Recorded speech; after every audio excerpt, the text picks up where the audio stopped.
Welcome back to exercise 1. This is tutorial 2. In this tutorial we are going to explore how to add and edit layers and how to change the base map and what the tools on the map do.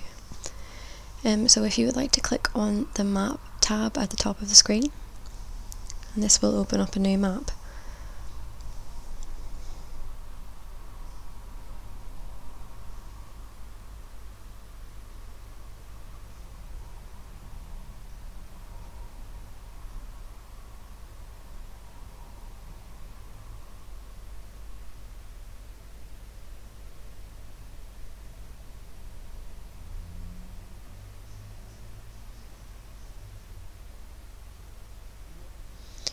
So as you can see, a new map is opened, and we can see that it looks like Europe, some of Europe and the United Kingdom.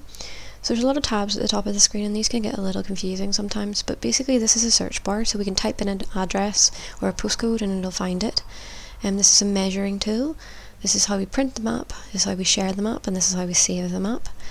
The base map is just changing what this looks like. Add makes us enables us to add layers, and the details tab is broken up into about, content and legend. So it's already on content. This just tells us what is on the map. So topographic is the kind of base map we have showing. About normally would tell us like what the map is about, so if it had a description it would be here, and legend shows us what the layers look like on the map. So we're going to keep it on content, and for illustration we're going to try and change the base map. So click on base map, then select imagery. You can see it changes.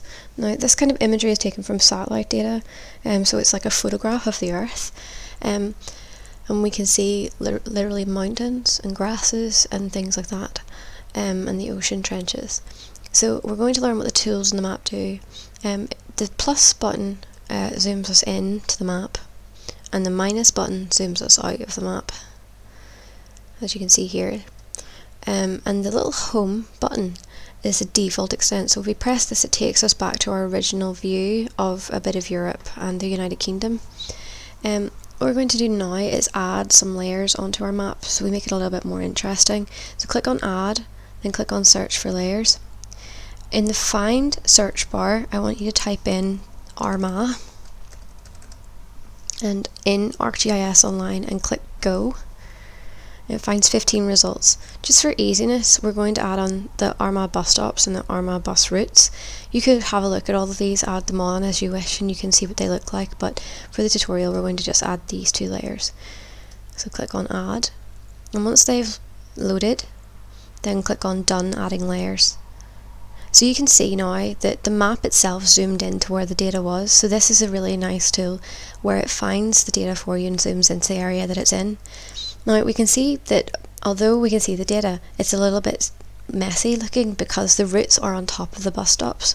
So we can change this. If we click on Armagh bus stops, hold it and drag it above Armagh bus routes, we can see the bus stops a little bit more clearly now. And we can also change what they look like. So we click on change style, and then go select the attribute to show as show location only, then click on options. Transparency just means that we can change it to be a little bit more transparent and change it back. And visible range just means it depends what extent we're at. So if I change it down to neighbourhood, you see how bus stops changes because we're at this one, at this scale. I always keep mine on visible range as world, so if you ever can't see a data set, maybe the visibility range is wrong, and you can go and change that in the changing the style. So click on symbols, and we're going to change what the dots look like. If you click on the drop down box of shapes and go down to transportation, click on that, and then what I want you to do is go and search for one that looks like a bus and is blue. So we can see it here. If we click on this and then we set the size to 25 px, then click on OK, you can see how it changes the way that the bus stops look, and just click done. Following this, what I want you to do is rename the layers. So you see how the layers don't have spaces in the names? We're just going to rename them to give them spaces in their names. So click on rename, click on in between the words and give them a space in between each word.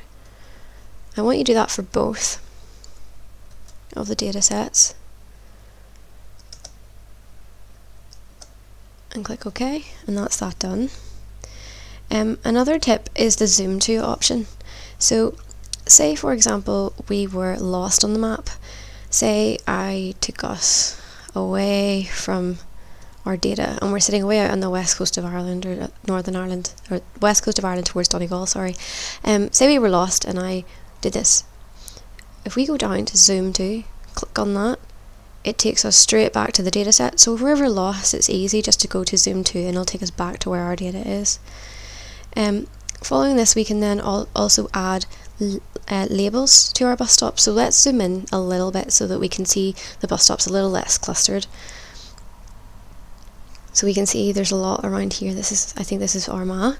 If we click on the more options again, and then we go down to create labels, what I want you to do is select the text to be the stop name, so that's already default selected, and make sure this is ticked on label features. I want you to set the size to 10. I want you to have it selected as bold. I want you to select it as underlined as well. Oh, click that on. I want you to click on the halo, and I want you to set the halo to 3. And the alignment, I want you to set that to the bottom right hand, so change it to this, then click on OK.